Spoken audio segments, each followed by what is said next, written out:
بسم الله أعوذ بالله من الشيطان الرجيم الله الله كي لا إله كان دوير ويدي أقوان على إلا هو سوانا كنيم والله مي وندري الله لا يجمع أنكم أورندين أمراد قبل من إلى يوم القيامة في ودين يوم درنغا لا ريب فيه سكي على يوم أوكو ودتا ومن أصدق على بردو غوندو من الله الله كي حديثا يوتر وهي غوتو قراني الله غوندو يوتر on ala ولما رجع ناس من أهد ببي أمي هنكان دي والد أهد اختلف الناس فيهم أي وجول ببي لورن دري الحالي نافقه هنكان دي أني نافقه ببي جاها والد تو نافقه ببي انغرت شالي وند دي مبتو والد تو انغرتيغا دي جول ببي انغرتي تو مدينة ببي دي بيتشي دي فريقان فد هن وتروي اقتلهم ورب وقال فريق فد ونبي لا سخلان تان الله جبين آية قالوا الذي فما لكم قولكو هبي on julbe fil munafiqina al hali nafiqe be fi'atayni onon bada pelle didi be don biya bare be ne biya goppe be on ganda wallahu allah arkasahum kanyum woni duttudo be bima kasabu sabako be paggiti e keferu e gofi allah wi aturi dona onon kam on muyan anta dune pewno to man adallallahu ma allah majini ra fewnu dum ha allah majini be kambe wana onon dum non hoto bade pelle aha ومن يدلل الله كلام الله مجني كيف لن تجد له سبيلا أجرا تعد الله الفود بيبل ودو بنجدين كم بنافقه لو تكفرون هانين أن جلب بأن جدي كما كفرون بنجدري فتكونون غنون سواء فد كيفر دون سقمت بكون جدن بنجدرني بل أن فون غنون هفر فلا تتخذوا منهم أن جغير أما بأولياء بينغانو داكو والدي أن بنينا دومن لي مناغال حتى يهاجروا هابه بير في سبيل الله دين الله هابه بيرنا لي مناغو فإن تولوا سبني نونكيتيما بنيبي اكو be ngone dowmum Allah wi on saha fa khuzuhum nangebe ndehebe waqtuluhum barebe haysu wajadtumuhum kala do tawdon be wala tattakhidhu minhum hodon jogirde mabbe waliyan be ganduda ko wallidibe wa anani waliyan be odon gonda wala nasiran wana be odon ballodira oto jogirde be oto be anani illa alladhina sawana be non yasiluna be ganduda be ene joni ila qaumin fewde yimbe baynakum hakkune mun wa baynahum hakkune mumen misa gunne ene don ahdi ben kam anani dey ben kam hor kabe mumen anani ane jogi hayferebe ene baddayne la dal ahdi kabata e mum ballata kabo woy mum bimi kabata e mum ballata kabo woy mum nela don wiye minnene mi habata e mon kala kadi mo mol don mi habata e mum kala mulido on mi habata e mon mi habata e mudum kala mo jimgo mol don mi habata e mum minnene on kabata e am e kala kadi mulido mon kabata e mum dum woni illa alladhina yasiluna e ferebe kala tawdo men nangebe so wana non taw ebe joñoyi ebe baddu don malde on kabata e mumen fami walla faman ben sebe joñi me ben hormade ben haydara ben joñi be ben hormade ben haydara aw ja'ukum walla ben be ganda ene ngare mon wa hasirat ene bitti suduruhum beccu an yugatilukum pour habde modon ene gagne habde modon ene ngare mon ene gagne habde modon beccu mun bitti pour habde modon jida aw yugatilu qawmahum walla ene kabay koreji mumen pour anje habde modon ben ka to kabe mumen ngare mon jida habde modon walla ene kabay koreji mun pour hor koreji mun kabe modon ben ko kabe mumen on pami wala pamay فلا تتعرضوا إليهم وتنغاردوا دي فيودي بأخذ ولا قتل وتنغي بي وتنبري وهذا وما بعده منسوخ وبي أودو آية نون آية غرو وشغل مكو كو نسخار ونسخر بآية السيف الله يحنكن فاقتلوا المشركين حيث وجدتموهم أنكن غسي ولو شاء الله ستوي الله هاجينو wurtude e modon la salladahum alaykum ma Allah wurtude e modon so Allah welama wurtude e modon ma wurtude e modon hokka sembe dow modon kono Allah wadani non dum non falagata lukum den be kabay modon Allah wi walakinahu lam yasha'hu Allah hajani dum fa alqa fi qulubihim ar-ru'ba Allah weddi e berde mabbe kulol berde de ngoni gaftade Allah wi fa in i'tazalukum sabe ngoppi on falam yuqatilukum be kabani kabane mon wa algawbe beddima ilaykum fewde mon assalama beldal enen mbiyata maslaha qad ja'ala fama ja'ala Allahu lakum Allah wadanani on alayhim mabbe sabilal lawol so tawi be goppi on be kabane modon be jabi wadde maslaha baddude modon Allah wadanani lawol nangude bodon barabe satajiduna ma on taw akharina wadbe yuriduna ene muuyi an ya'manukum nde kolnata on ene peññina limanagal e modon wa ya'manu so jehi badana hoolare qawma hum yimbe mum so kooti ton be ngoni masalan bani asad en e bani gadfana en ben ngara e modon ƴetta autorisation ngaji koye mumen ƴettana koye mum bandirabe men autorisation ngaji pour yidde waddude modon maslaha kono kullama ruddu kala ne be dutta ilal fitnati fewde e fitina fewde e keferu urki sufiha be jana e keferu he ko buri sattude be janirno adan fa illam ya'tazilukum beedo so goppani habde modon wo yulqu ilaykum salama be beddaki fewde mon waddude modon maslaha waya kuffu aydiyahum be curani juude mabbe ga modon Allah wi beedo fa khuzuhum nangedumen waqtuluhum barebe haythu haqiftumuhum kala do tawdon wa ulaikum beedo modon ja'alna lakum allawi min badani on alayhim dumumen suldanan dole mubinan pen min badani on dalilu e mabbe e wardebe e nangudebe sabu hoto mabbe beedo be baddal mon maslaha sebe jehi be keblano on pour yeddiyande modon dum nawata be badde mon maslaha be jetta autorisation ngaji be jettana bandirabe autorisation ngaji kol non be dokkombe dum don so on jehi se be jehi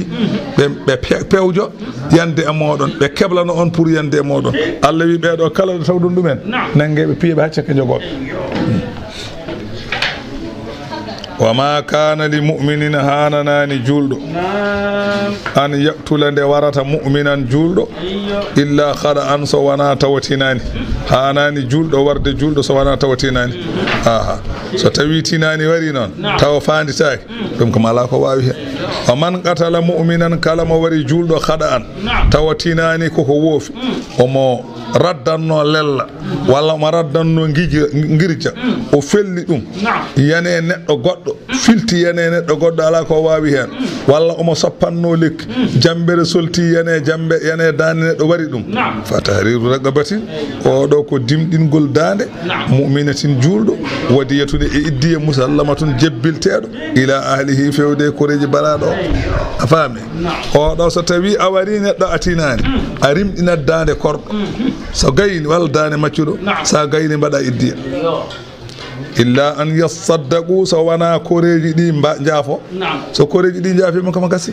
afami sariya non wi ko temedere ngeloba nogas bintu makhadin nogas banatu labunin nogas banu labunin nogas haqaiqa dimdindi nogas jazaa'u choldi afami ko annaha non ala aqilatil gasili anani dum do de ko koreji masalan anani de bardo o ballata dum ben ballatam tajane fodde duubi tati o mo yeba so gasi tawi non anani de ko galo ko feccere hitan tan o tajante so tawi koreji di piyi gaddi donki timminde kes burne woyde ittoye toon so gantini kanko bardo o ƴewano dañir fo yob fa in kana so tawi laatima baraɗo o min qawmin o jeeya ko yimɓe ɓe ganduɗa adu win ɓe ganduɗa ko añɓe lakum wonande on kono kanko baraɗo uhu muminum julɗo ko jeeya ko daabiya hoore fonde kono daabiyanaɓe ko heefereɓe kono kanko julɗo kanko baraɗo mo tinaka o barɗo mo o ko julɗo baraɗo o ko julɗo kono baraɗo o jeeya ko daabiya Allah wi ɗon tawde daabiyanaɓe bandi ko en ɓe ko heefereɓe ɗo fa tahriru ragabatin tan ɗo ko rimɗinde tan dane maccuɗo gasi iddi ala nde wonno sen nawi temedere ngelaɓe en totti heefereɓe ɓe mbaɗɗo gelluɓe ngara ɓe jana e meɗen ɗum sirani ɗum ko kafara ala ɗo ɗum kay ko ni tan imi ala gatili kafaru wala diyatu iddi ala ɗo ɗo sallamu ila ahlihi ala li hirabatihim saabu wonde ɓe ruggenkoɓe وإن كان صلاتي ما برادو min qawmin o jeya ko yimɓe ɓe ganduɗa baynakum hakkude mon wa baynahum e hakkude mabɓe mithaqun ahdi nan ɗon en badde mabɓe kamɓe daabiyanaɓe keɓe heefereɓe ko gonga kono en badde mabɓe noon ahdi en kaɓata e mabɓe ɓe kaɓata e meɗen eɓe gara jeere men eɗen jaaha jeere mabɓe joni baraɗo o koye mabɓe jeeya ko julɗo kadi ɗo fadiyatun ko iddiya musallamatun mo ene jebbile ila ahlihi fewde koreji baraɗo o ko ɗon oyan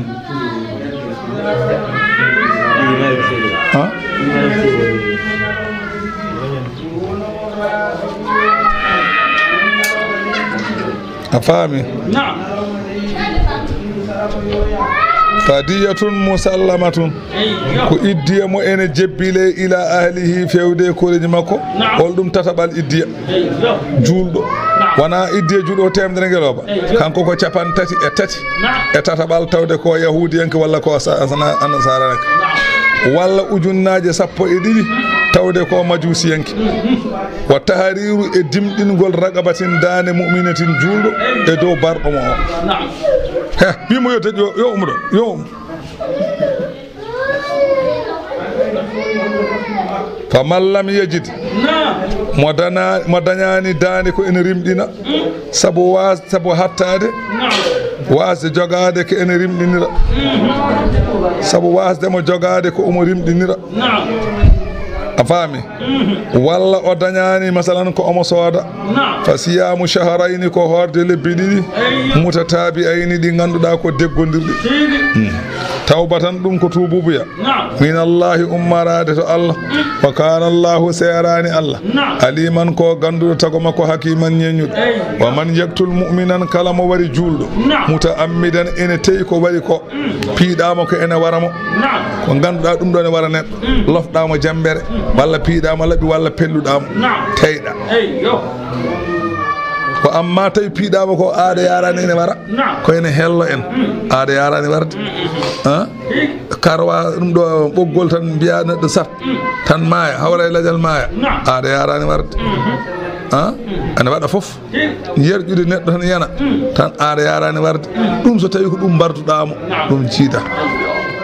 ko piiɗama ko jananɗa ɗum ɗo ka sa fine tan wawi mayde heddi ko Allah wasa wardema ko ɗon wawi mayde ɗum mbarɗamo fa jazauhu on jobdi mum jahannamu ko jeygol wiyete noon khalidan so naati ko casowo fiha toon wa ghadiba Allahu alayhi Allah tikkanimo wala anahu Allah huɗimo wa a'adda lahu Allah heblanimo azaban lebte aziman ɗe ganduɗa ko mawɗe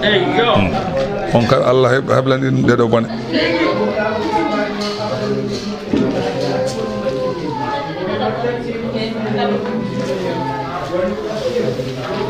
a faami ɗon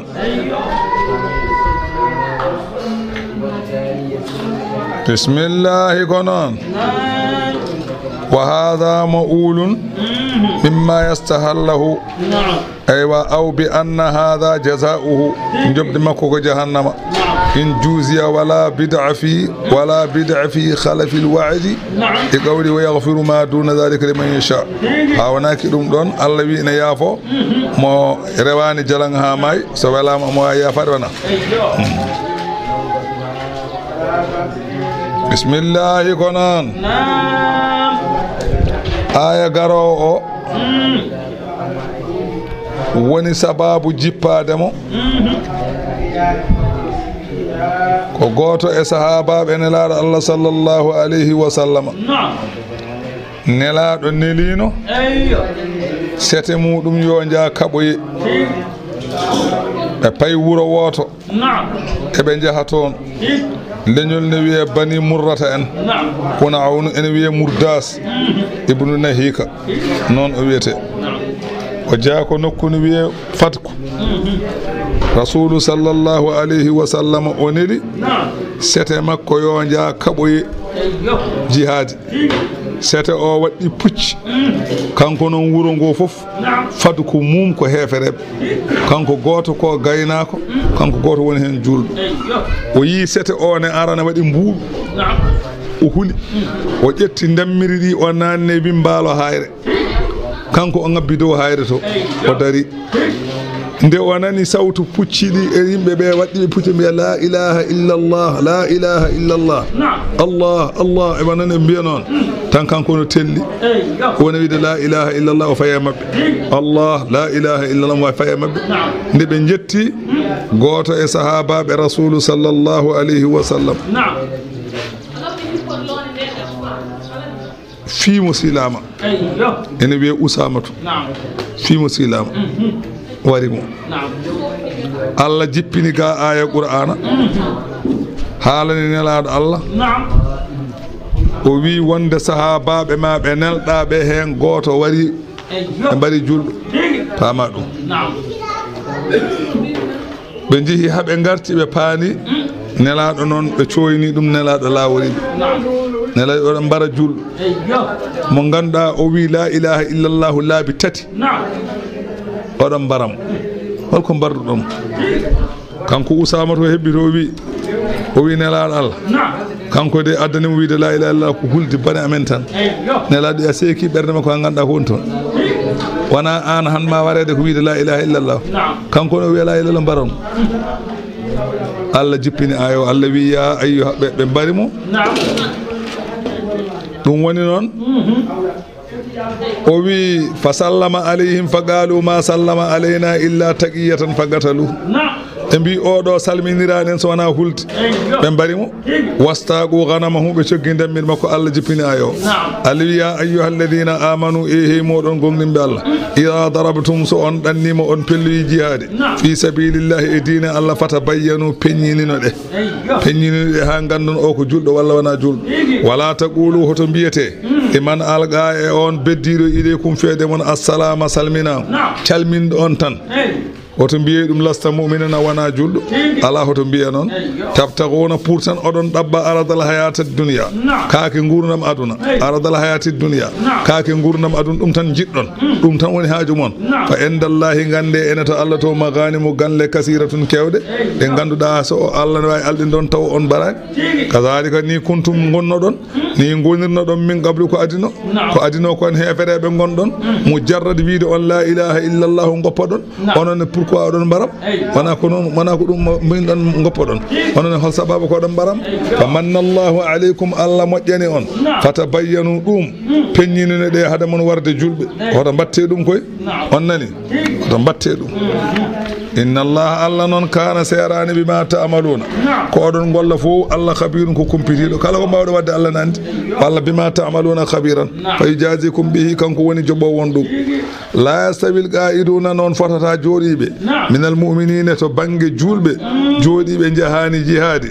ghayru uli darari tawde ɓe gona jomiraɓe loruji walla ghayra uli darari fo ne jangguire ene wiye ghayru uli darari ene wiye ghayra uli darari so tawi Allah wi la yastawil qa'iduna minal mu'minina ghayru ɓe ganduɗa fotodirani jooɗiɓe tawa ko julɓe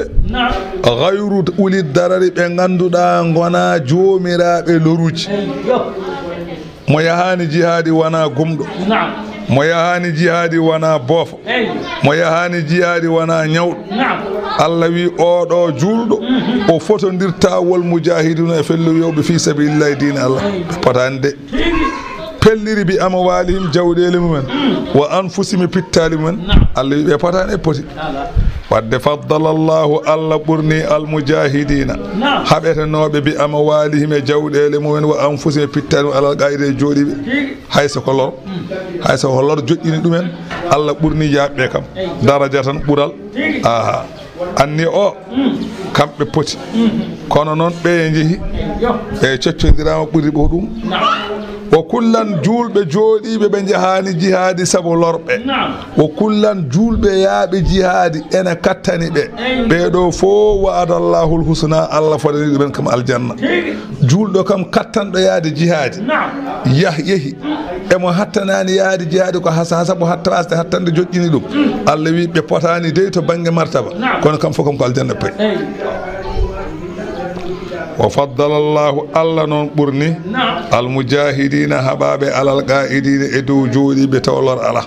ajran jobdi aziman mawdi darajatin darajuji minhu ummade Allah awa maghfiratan e kafrangal wa rahmatan e yurmede wa kana Allahu serani Allah ghafuran ko jafotoɗo jiyaɓe makko rahiman jurmotoɗo ɗumen anani wa nazala aya garo o jippi fi jama'atin koye dental aslamu jamnoɓe Allah to Makka kono walam yuhajiru perani jaɓino Allah kono jahani fa qutilu mbara yawma badrin ñalawma walde badri mbara ma alkuffari mbarda e hefereɓe malaikaji ɗi Allah nelno to Makka mbari ɓen julɓe mbardi ɗumen e hefereɓe Allah wi innal ladina tawaffahumul malaikatu julɓe ɓe ganduɗa malaikaji ene mbari ɗumen ɓeede zalimi anfusihim ɓe goni toñɓe koye mumen tatawaffahumul malaikatu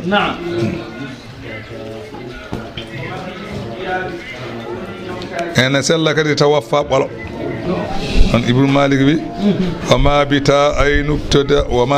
ay nubtada qad yuktasar fihi ala ta katabayyanat ibar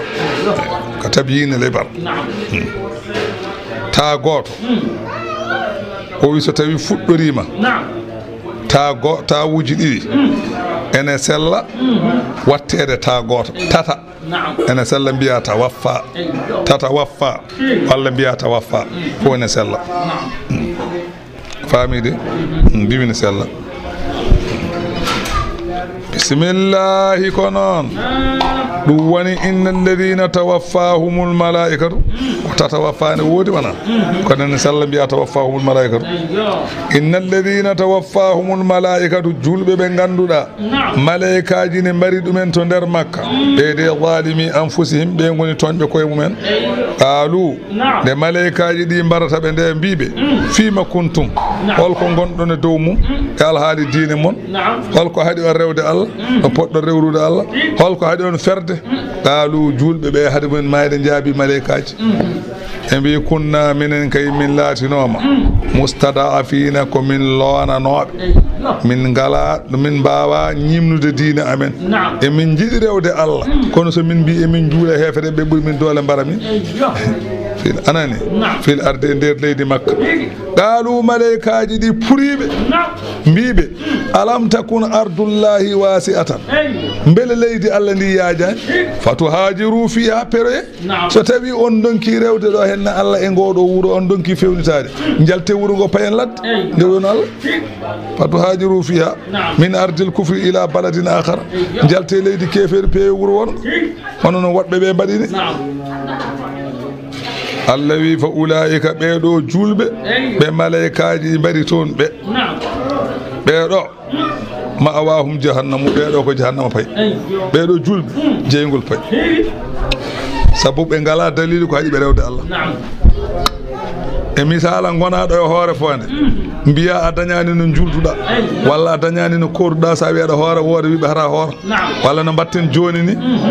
aɗa foti wadde hunde mbiya e min dey somi waɗi sa waɗani tan kadi yimɓe ñanayma i Allah wima yawat hunde mbiya ko wondema yimɓe wonko Allah wi ko woppu ko yimɓe mbi ko sa salima a waɗi ko yimɓe ɓe mbi ko saabu hulde yimɓe ɓe sa mayinata jeygol haydara ala hen ɗum ala dalil so yimɓe ɓe mbima sa waɗi min jalta e ma yaltu yimɓe ɓe jaaha to yimɓe ɓe jaltata e ma wona kamɓe makkanaɓe julɓe wonnoɓe makka ɓe malaikaji mbari toon ɓe wona ɓe mbi ko ɓe dañata rewde Allah haɗi ɓe rewde Allah ko hefere ɓe soɓe mbayi rewde Allah ɓe kamɓe mbaraɓe Allah wiyaɓe per yoɓe jaltu ko haɗi ɓe yaltude wadde Allah yi uɗayi ko ɓeeɗo ma waw jahannam i ɓeeto ɓen gona jul ande kay ko noon tan somi waɗani humbal tan wuro ngo wat tan guero i hoto wat waɗani marhaba gay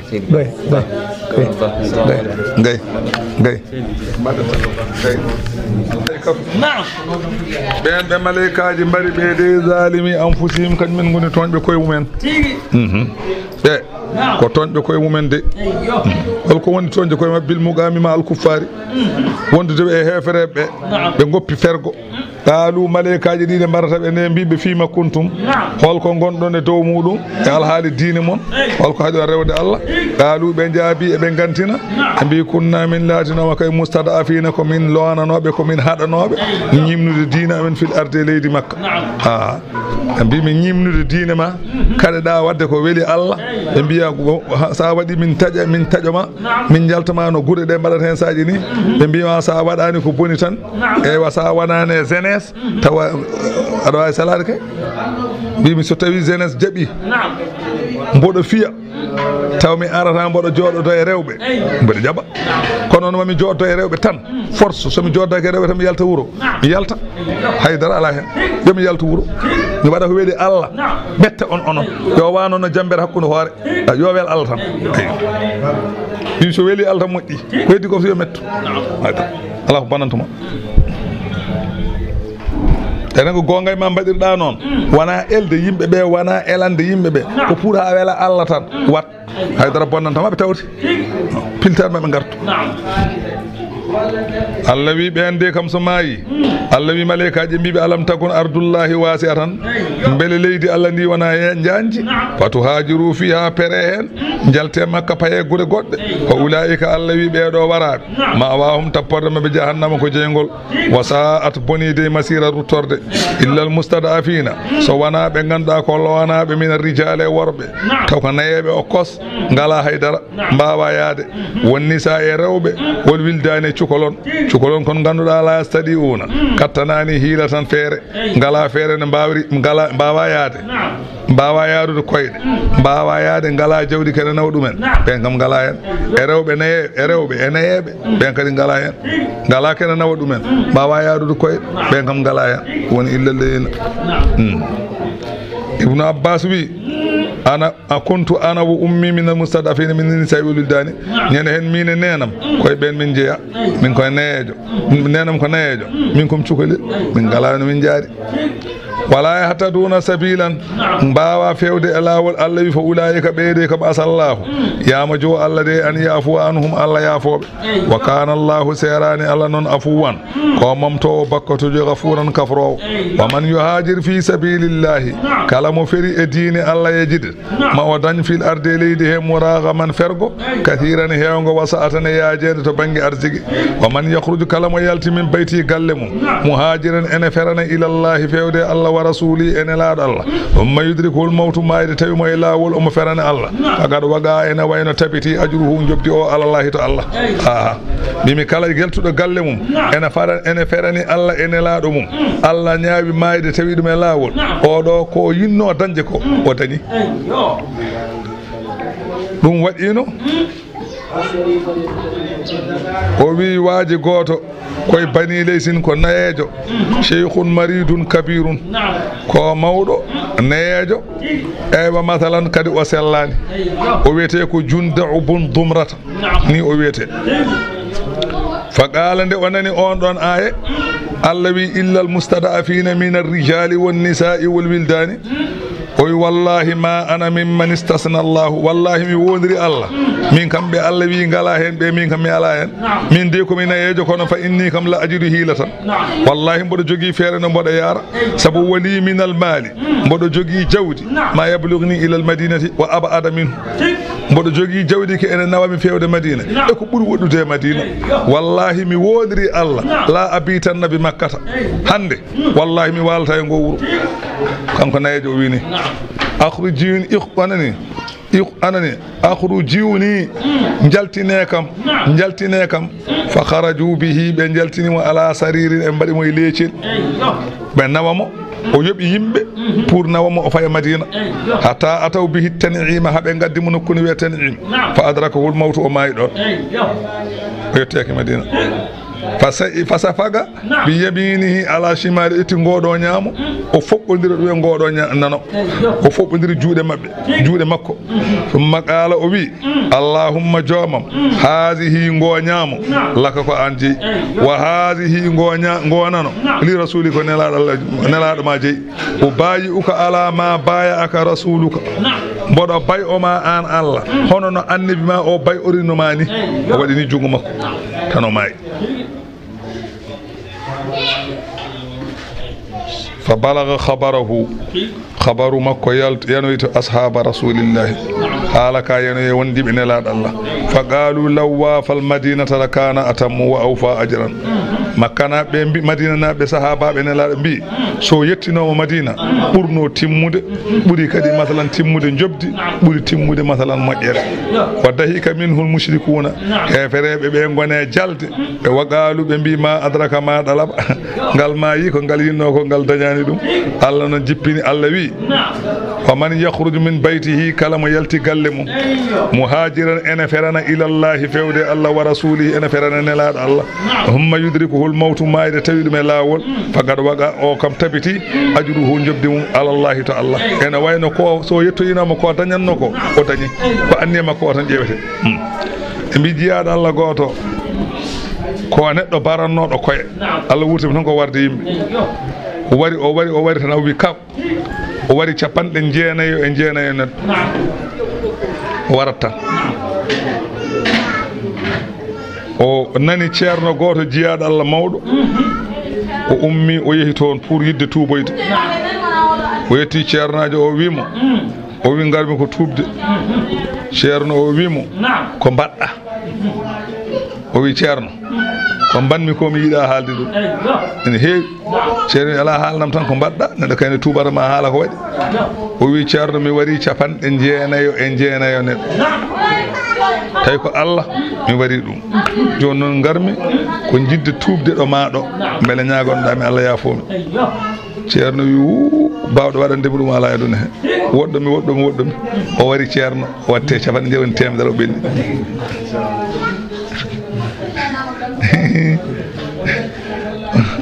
ana ceerno wi no bawɗo jaɓandema tuub bawɗo walludema ala eyyi ceerno kam yanta hen e bone ɓeydo joni noon o wari wondi temedere o dañi temedere o ɓenni o nani ceerno goɗɗo o yeehi toon onne kadi o habri ɗum ko waɗi ko ceerno wima Allah kay kam wi so tawi neɗɗo mayani ewa e keferago Allah ene wawi yafade ɗum noon argay ay wuro maniwo nan to ko jiyaɓe Allah goni toon gona toon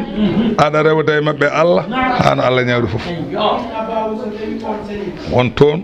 aɗa rewda e mabɓe Allah hande Allah ñaawi foof so Allah ñaawi a maayi no Allah ala fof waɗa so welama yaafoma so welama ko Allah jeeyi so omo wawi yafadema aɗa wawi wadde ɓurɗum o yaafoma o ummi e on anniya o fayi to wuuro to o yeehi ha hakkude wuuro ngo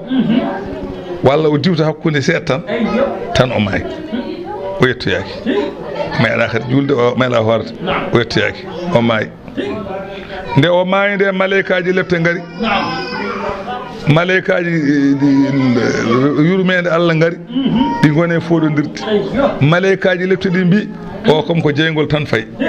maleykaji yurmede ɗi mbi o kay ko aljanna tan fayi ɓe duudodira waaji o ɓeene pooɗa ga Allah neli maleyka yo ya ñaawaɓe maleyka o telli maleyka o ñaawi hakkude mabɓe ɗo maleyka o ñaawi hakkude mabɓe ɗo maleyka wiyaɓe me Allah wiyaɓe meeto to ummi to e to fayi to hoto ɓuuri ɓallade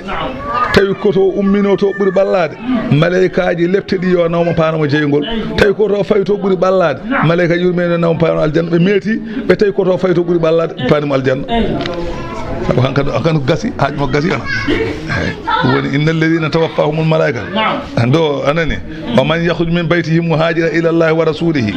on mo yalti galle mum ene ferani Allah ene ferani nelaado Allah ala ko nayi so wana jaboyde Allah summa yudrikul maut maayde te dum laawol fagal wagaaju ala Allah o jobdo ko tabiti ko Allah dañu mo jeer kasi ni wana wa kana Allah sayrani Allah ghafuran ko kafro wa rahiman jurmotor Allah wi wa idha darabtum so on dannima fil ardi elaydi so on dannima elaydi odon jaha faka annahu qala la ba'sa fil hijrati illi Allah wi ko baasi ala e pergol wala masaqqata to e ngala e pergol fiha e dangal dom bik a faami de woni to e ngala hen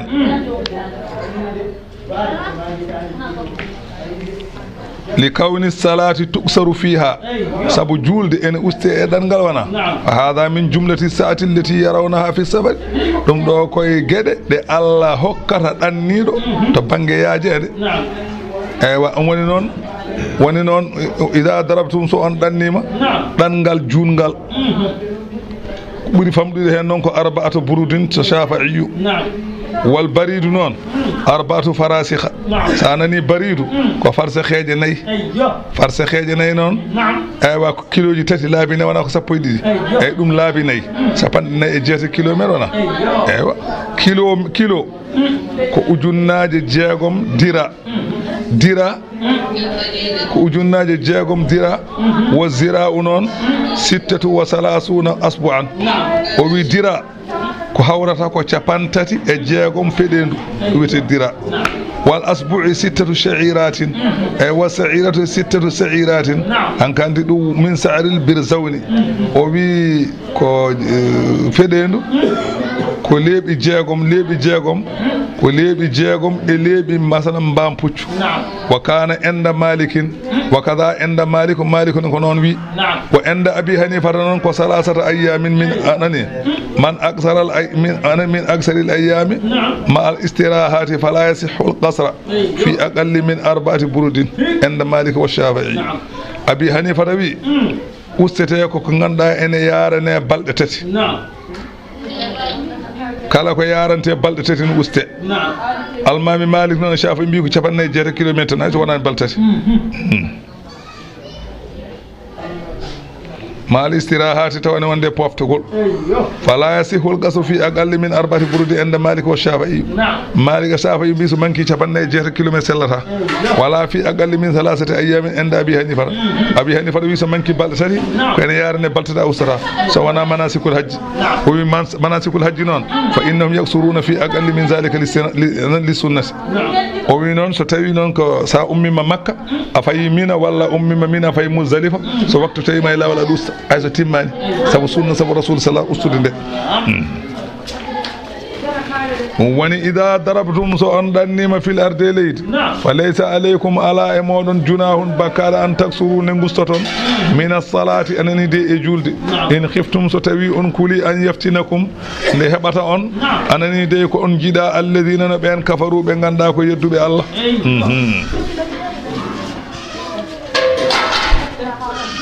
innal kafirina sabu heferebe kay kanu latima lakum wanande on aduwan ko anbe mubinan fenyimbe gañu kefere kay ko gaño penyinde gañu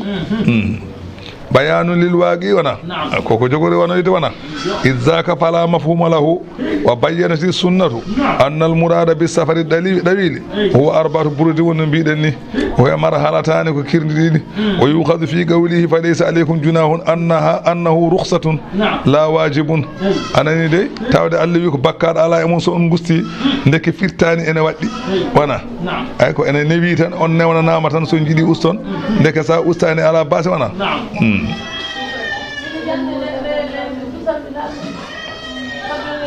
afami non de wa alayhi shafi'i safa'i yankobe ko dum jaari waddaki tan e mbi waddaki